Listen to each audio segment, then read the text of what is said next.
खबरों के निष्पक्ष विश्लेषण के लिए सब्सक्राइब करें Jantantra TV and press the bell icon. Never miss any update.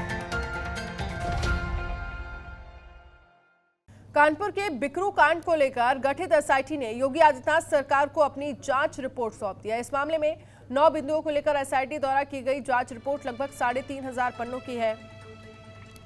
आधिकारिक सूत्रों के अनुसार इसमें 80 के लगभग वरिष्ठ और जूनियर अधिकारियों के खिलाफ कार्रवाई शामिल है, जिसमें पुलिस, प्रशासनिक और अन्य विभाग के अधिकारियों की अंतर्लिप्तता मुख्य आधार रहा है। बिकरू कांड को लेकर गठित एसआईटी ने 100 से ज्यादा गवाहों के आधार पर अपनी रिपोर्ट तैयार की है।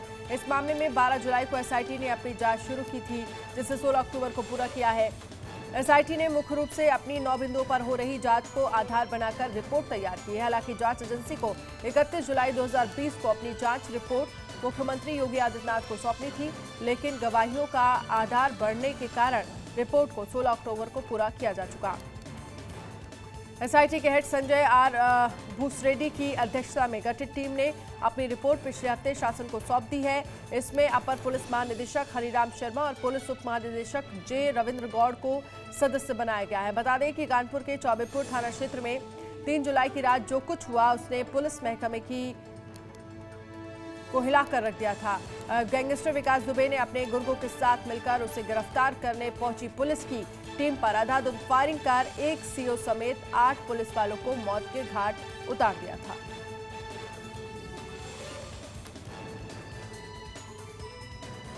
तो एसआईटी ने योगी सरकार को सौंपी लगभग 3,500 पन्नों की रिपोर्ट में 80 वरिष्ठ और जूनियर अधिकारियों पर की कार्रवाई शामिल है। एसआईटी ने 100 से ज्यादा गवाहों के आधार पर ये पूरी रिपोर्ट तैयार की है। 12 जुलाई को एसआईटी ने की थी जांच शुरू।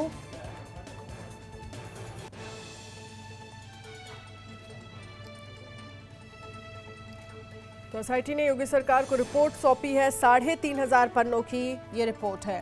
ओम पांडे हमारे साथ फोन लाइन पर जुड़ गए हैं। ओम पांडे, क्या जानकारी है आपके पास?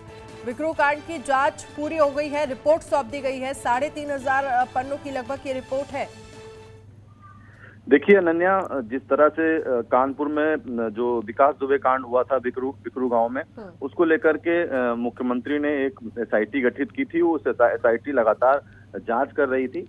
जो जानकारी है हमारे पास में, वो रिपोर्ट जो है शासन को सौंप दी है, यानी मुख्यमंत्री को वो रिपोर्ट सौंप दी गई है। इसमें बड़ी बात महत्वपूर्ण ये है कि जिस तरह से इस रिपोर्ट को लेकर के लगातार जो एसआईटी है वो जांच कर रही थी, लगभग 80 ऐसे वरिष्ठ लोग हैं जिन चाहे वरिष्ठों की बात करें या जूनियर अधिकारियों की बात करें, उनको लेकर के उनसे पूछताछ की गई है, उनसे जांच की गई है। और उस जांच में 30 के खिलाफ प्रशासनिक सुधार की संस्तुति की बात कही गई है। वहीं 80 जो अधिकारी हैं उनमें कार्रवाई की बात इस एसआईटी के माध्यम से कही गई है। इसमें जो पुलिस के प्रशासनिक और अन्य अधिकारी हैं उनको संलिप्तता इसमें मुख्य आधार बनाया गया है।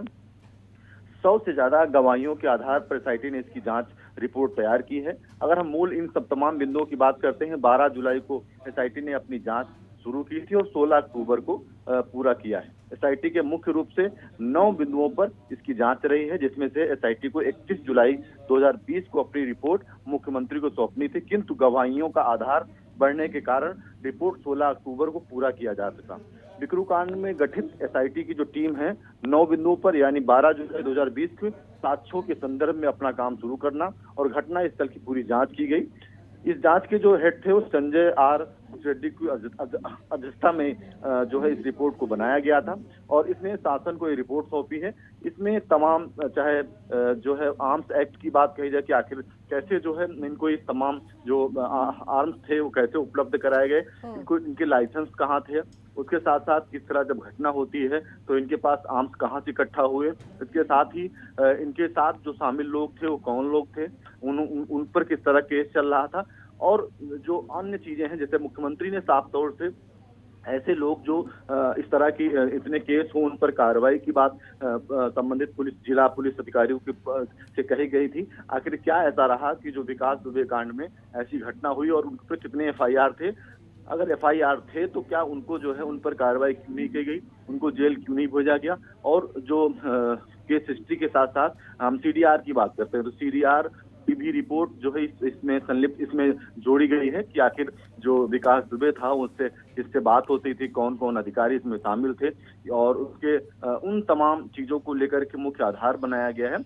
और पूरी पूरी जो जांच है उसमें जो चीजें हैं सामने निकल करके आई हैं, वो एक एक चीज पर गहन अध्ययन किया गया है कि आखिर कौन से अधिकारी थे जो इस तरह के मामले में ढील बरत रहे थे, जबकि जिस तरह के कांड, जिस तरह से लगातार ये कहा जा रहा था कि अपराधियों को योगी सरकार बख्शेगी नहीं, जब इतना बड़ा अपराधी था जो कि लगातार इसके पहले वो थाने पे जा करके एक जो मंत्री थे उनको गोली मार देता है, तो आखिर ये जेल के बाहर ये जो है आखिर जेल के बाहर कैसे घूम रहा था, ये तमाम जो पहलू थे उनको लेकर के ये एसआईटी लगातार जांच कर रही थी। और जांच में कुल 80 लोगों की बात करें तो कुछ ऐसे अधिकारी हैं जिनका अहम रोल इस एसआईटी के माध्यम से सामने आया है, और कुछ ऐसे लोग हैं जिनको प्राथमिकता के आधार पर उन लोगों को पाया गया है, तो उन पर जो है जो आधिकारिक कार्रवाई होती है वो करने की बात कही गई है। लेकिन कुछ लोग ऐसे हैं जिन पर ड्यूटी के आधार पर कार्रवाई करने की बात कही गई। तो अन्य सबसे बड़ी बात यह है कि ये पूरी जांच रिपोर्ट कहीं न कहीं जो वहां की पुलिस प्रशासन, अधिकारी, आला अमला, तमाम जो ऐसे लोग हैं उन पर ये एसआईटी जब जांच करती है तो इसमें बड़ी चीज उजागर हुई है। अब देखने वाली बात ये होगी कि आखिर क्या जिस तरह से ये बिकरू कांड घटना हुई है, ऐसे में उत्तर प्रदेश भी नहीं पूरे देश में इस कांड को लेकर के चर्चा हुई, इस कांड को लेकर लगातार सवाल खड़े हुए। मुख्यमंत्री योगी आदित्यनाथ ने जांच रिपोर्ट एसआईटी गठित की, उसके साथ साथ जिस तरह की चीजें सामने होती हैं कि विकास दुबे को एनकाउंटर कर दिया। लेकिन इसमें एक और अहम कड़ी हम बात करते हैं कि इस कड़ी को लेकर के जिस तरह से बात की आखिर विकास दुबे को किस तरह से मारा गया, उसको लेकर भी इस एसआईटी में इस एसआईटी में जो रिपोर्ट है इसमें शामिल किया गया है कि आखिर उसका कैसे एनकाउंटर किया गया है। तो इन तमाम चीजों को लेकर के इस सोसाइटी की पूरी रिपोर्ट जो तैयार की गई है और उसे मुख्यमंत्री को सौंप दी गई है। अब सबसे बड़ी नजर इसी बात की बनी हुई है कि आखिर कौन कौन से अधिकारियों पर योगी सरकार गाज गिरा सकती है, कौन पर सख्त कार्रवाई कर सकती है, ये एक बड़ी अहम कड़ी है। जी चलिए, बहुत बहुत शुक्रिया इस तमाम जानकारी के लिए ओम पांडे।